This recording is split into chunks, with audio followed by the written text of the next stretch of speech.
ನಾನು ಇಲ್ಲಿ ಹಲವಾರು ಜನ ನನ್ನ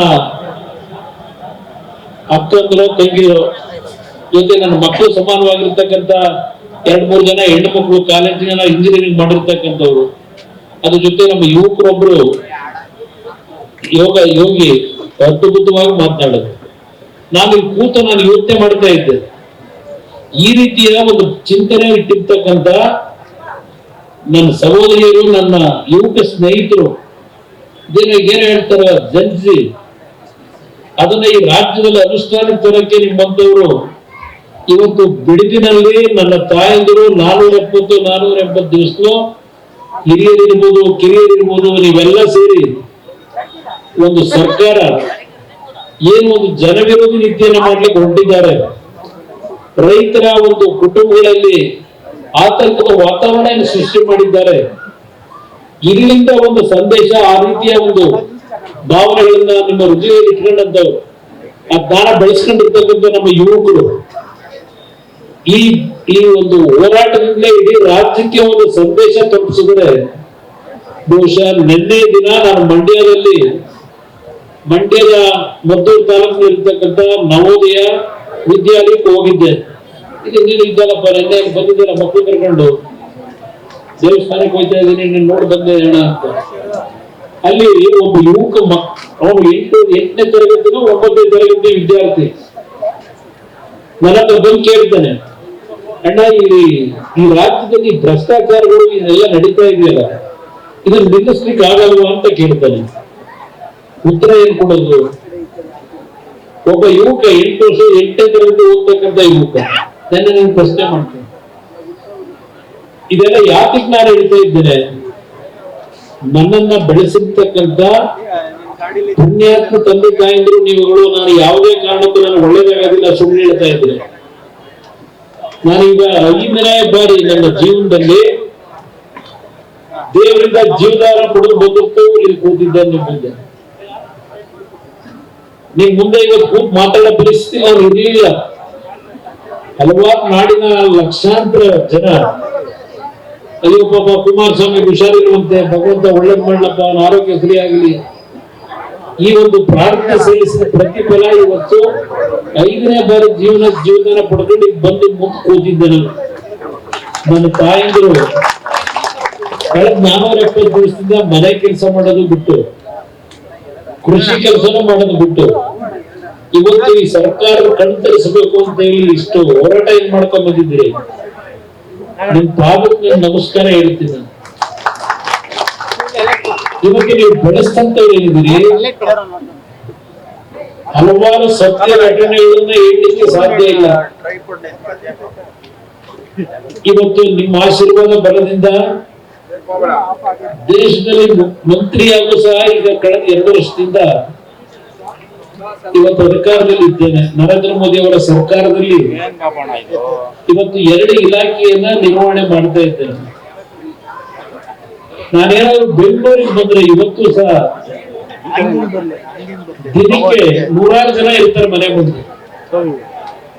ಬೇರೆ ಬೇರೆ ವಿಷಯಗಳನ್ನ ಕೇಳ್ಕೊಂಡ್ ಬರೋದು ಬೇರೆ. ಇವತ್ತಿಲ್ಲಿ ಮಕ್ಕಳು ಕೆಲವರು ಮಾತಾಡಿದಲ್ಲ, ಹೆಣ್ಣು ಮಕ್ಕಳು, ನಾನು ಯಾವ ಕಂಪ್ಯೂಟರ್ ಇಂಜಿನಿಯರ್ ಮಗ ಅನ್ನೋದಲ್ಲ, ನಾನು ನಾರಾಯಣಪ್ಪನ ಮಗ ಅನ್ನೋದನ್ನ ಜನಗಳು ಗುರುತಿಸ್ಬೇಕು ಅಂತ ಹೆಣ್ಣು ಮಗಳು ಈ ಎದೆ ತಟ್ಟಿ ಹೇಳ್ತಾ ಇದ್ದಲ್ಲ ರೈತರ ಹೆಸರನ್ನ. ಆ ರೀತಿಯ ಕಂಪ್ಯೂಟರ್ ಸೈನ್ಸ್, ಮೆಕ್ಯಾನಿಕಲ್ ಸೈನ್ಸ್ ಮಳೆ ಬಂದು ಹೋಗಿದ್ದೆ ಹೇಳ್ಬಿಡು. ಏನ್ ಒಂದ್ ದಿವ್ಸ ನೆಂದ್ರೆ ಏನಾಗಲ್ಲ ಬಗ್ಗೆ ನಾನು ಅಲ್ಲಿ ಬಂದು ಮಳೆ ಬಂದಿದ್ರೆ ಮಾತಾಡ್ತೀನಿ. ಯಾವ್ದಾಗಿಲ್ಲ ಒಳ್ಳೆ ಸೂಚನೆ ಇದು.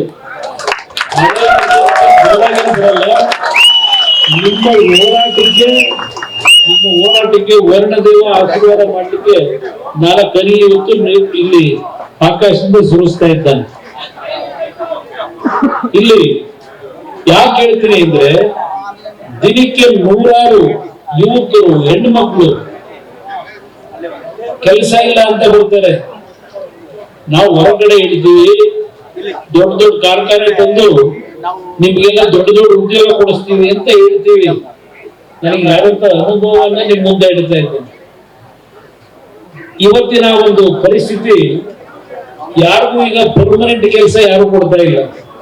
ಸರ್ಕಾರದಲ್ಲೂ ಕೊಡ್ತಾ ಇಲ್ಲ, ಕಾರ್ಖಾನೆಗಳಲ್ಲೂ ಕೊಡ್ತಾ ಇಲ್ಲ.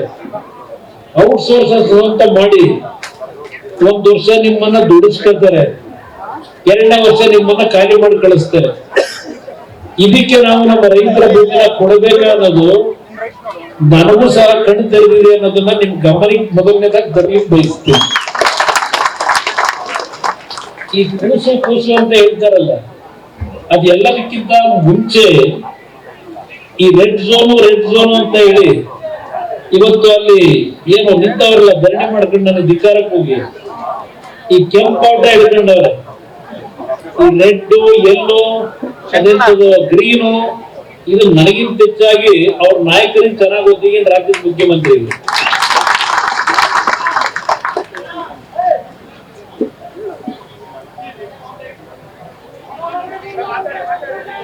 ಅದ್ರಲ್ಲಿ ಬಹಳ ಜನ ನನ್ನ ಹತ್ರ ಇದ್ದವರು ಇಲ್ಲಿ ನಮ್ಮ ತಾಯಂದ್ರಿಗೆ, ಕೆಲವು ನಮ್ಮ ಹಿರಿಯರಿಗೆ ಒಂದು ಮಾತು ಹೇಳಕ್ ಬಯಸ್ತೀನಿ. ರೆಡ್ ಝೋನ್ ಅಂತಕ್ಕಂಥದ್ದು ಈ ಕರ್ನಾಟಕದಲ್ಲಿ ಇರ್ತಕ್ಕಂಥ ಟೌನ್ ಪ್ಲಾನಿಂಗ್ ಅಂತಕ್ಕಂಥ ಒಂದು ಸಂಸ್ಥೆ ಏನಿದೆ, ಆ ಸಂಸ್ಥೆ CDP ಅಂತ ಹೇಳಿ ಒಂದು ಮಾಸ್ಟರ್ ಪ್ಲಾನ್ ನ ತಯಾರು ಮಾಡ್ತಾರೆ. ಆ CDP ಅನ್ನೋದ್ರ ಮುಖಾಂತರ, ಯಾಕಂದ್ರೆ 15 ವರ್ಷಕ್ಕೆ ಒಂದು ಬಾರಿ ಇಲ್ಲ 10 ವರ್ಷಕ್ಕೆ ಒಂದು ಬಾರಿ ಇರಬೇಕು. ಈ ಬೆಂಗಳೂರು ನಗರದ ಸುತ್ತಮುತ್ತ ಈ ಝೋನ್ ನ ಅಂತಕ್ಕಂಥದ್ದನ್ನ ಗುರುತಿಸ್ತಾರೆ. ಅದರಲ್ಲಿ ಈ ಭಾಗ ರೆಡ್ ಝೋನ್ ಮಾಡಿದ್ದಾರೆ, ಕೆಲವು ಭಾಗದಲ್ಲಿ ಗ್ರೀನ್ ಝೋನ್ ಮಾಡಿದ್ದಾರೆ, ಕೆಲವು ಭಾಗದಲ್ಲಿ ಯೆಲ್ಲೋ ಝೋನ್ ಮಾಡಿದ್ದಾರೆ. ನೀವೆಲ್ಲ ಇಷ್ಟೆಲ್ಲ ಕಷ್ಟಪಟ್ಟಿರ್ಬೇಕು, ಇದನ್ನ ಹೇಳ್ತಾ ಇದ್ದೇನೆ. ಅಲ್ಲೆಲ್ಲೋ ಕೂತಾರಲ್ಲ, ಬಂದು ಕೇಳಿಸ್ಕೊಂಡ್ರೆ ಒಳ್ಳೇದು. ರೆಡ್ ಝೋನು ಅಂತ ನಿಮಗೂ ತಲೆ ಕೆಡಿಸೋರು. ಈ ಮಾಸ್ಟರ್ ಪ್ಲಾನ್ ಏನಿದೆ, CDP ಪ್ಲಾನ್, ಆ ಈ ರೆಡ್ ಝೋನ್ ನ ಯಾತಕ್ಕೆ ಮಾಡ್ತಾರೆ ಅಂದ್ರೆ, ಯಾವುದಾದ್ರೂ ಒಂದು ಸಾರ್ವಜನಿಕ ಮತ್ತು ಉಪ ಸಾರ್ವಜನಿಕ ಕಾರ್ಯಕ್ರಮಗಳಿಗೆ ಆ ಭೂಮಿ ತಗೊಳ್ಳಿಕ್ಕೆ ಅಂತ ಹೇಳಿ ಮಾಡ್ತಾರೆ. ಇದು ಮೂಲ ಉದ್ದೇಶ ರೆಡ್ ಝೋನ್. ಅದರಲ್ಲಿ ಏನಿದೆ ಡೆಫಿನಿಷನ್, ವಿವರಣೆ, ಈ ಕಲರ್ ಕೋಡ್ ಏನ್ ಹಾಕ್ತಾರೆ ಪ್ಲಾನರ್ಸ್, ಅರ್ಬನ್ ಡೆವಲಪ್ಮೆಂಟ್ ನ ಮ್ಯಾಪ್ ಏನಿದೆ, ನಗರ ಪ್ರದೇಶದ ಮ್ಯಾಪ್ ನ ಏನು ಕಲರ್ ಝೋನ್ ಅಲ್ಲಿ ಕೋಡ್ ಕೊಡ್ತಾರೆ. ಈ ಕಲರ್ ಕೋಡ್ ಏನಿದೆ, ಈಗ ಕೆಂಪು ಅಂತ ಏನು ಈಗ ಬಾವುಟ ಹಿಡ್ಕೊಂಡವರಲ್ಲ, red is use to earmark land to community focused and government services. ಒಂದು ಸಾರ್ವಜನಿಕವಾಗಿ ಯಾವುದಾದ್ರೂ ಒಂದು ಸ್ಕೂಲ್ ಕಟ್ಟಡ ಕಟ್ಟಲಿಕ್ಕೋ, ಆಸ್ಪತ್ರೆ ಕಟ್ಟಡ ಕಟ್ಟಲಿಕ್ಕೋ, ಇಲ್ಲ ಗವರ್ಮೆಂಟ್ ಬಿಲ್ಡಿಂಗ್ ಆಫೀಸ್ ಕಟ್ಟಲಿಕ್ಕೋ, ಇಲ್ಲ ದೇವಸ್ಥಾನಗಳನ್ನು ಕಟ್ಟಲಿಕ್ಕೋ, ಕಮ್ಯುನಿಟಿ ಸೆಂಟರ್ ಒಂದು ಸಮುದಾಯ ಭವನ ಕಟ್ಟತಕ್ಕಂಥದ್ದಕ್ಕೆ ಮಾತ್ರ ಪರ್ಮಿಷನ್ ಕೊಡಬೇಕು ಅನ್ನೋದಕ್ಕೆ ಪರ್ಮಿಸಬಲ್ ಯೂಸಸ್ ಅಂತ ಹೇಳಿ ಈ ರೆಡ್ ಝೋನ್ ಅನ್ನ ಅಲಾಟ್ ಮಾಡಿರೋದು. ಆ ಬಣ್ಣ ಹಚ್ಚಿ ತೋರಿಸ್ತಾರೆ, ಇದು ರೆಡ್ ಝೋನ್ ಅಂತ ಹೇಳಿ. ಅದ್ರ ಜೊತೆಗೆ ಇದರ ಇಂಪ್ಲಿಕೇಶನ್, ಪ್ರಾಪರ್ಟಿನ ಈ ಜಮೀನ್ ಖರೀದಿ ಮಾಡೋರಲ್ಲ ಅವರಿಗೆ ಏನ್ ಫಾಲೋ ಮಾಡಬೇಕು ಅಂತ ಹೇಳಿ ಅದಕ್ಕೆ ಒಂದು ಏನ್ ಮಾಡಿದ್ದಾರೆ, ಆ ಕೆಲವು ಡೀಟೇಲ್ ಏನ್ ಕೊಟ್ಟಿದ್ದಾರೆ. ನಿಮ್ಮ ಜಮೀನನ್ನ ಯಾರು ಕಿತ್ಕೊಳ್ಳಕ್ ಆಗಲ್ಲ.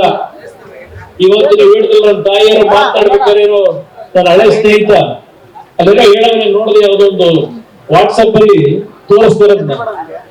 ರೆಡ್ ಝೋನ್ ಅಂತಕ್ಕಂಥದ್ದನ್ನ ಕುಮಾರಣ್ಣ ಅವತ್ತೇನಾದ್ರು ಗುರುತಿಸ್ತಾ ಹೋಗಿದ್ರೆ ಇವತ್ತು ಜಮೀನುಗಳೇ ಉಳಿತಿರ್ಲಿಲ್ಲ. ಇಲ್ಲಿ ಯಾವೊಂದು ಲ್ಯಾಂಡ್ ಮಾಫಿಯಾಗಳವರಲ್ಲ, ಭೂಗಂಡ್ರು ಇಷ್ಟೊತ್ತಿಗೆ ಎಲ್ಲ ಲಪಟಾಯಿಸ್ಬಿಡೋರು ಅಂತ ಹೇಳಿ ಎಲ್ಲ ಒಂದ್ ಕಡೆ ಟಿವಿ ಹೇಳಿರೋದನ್ನ ಕೆಲವರು ಹಾಕೊಂಡಿದ್ದಾರೆ. ಈಗ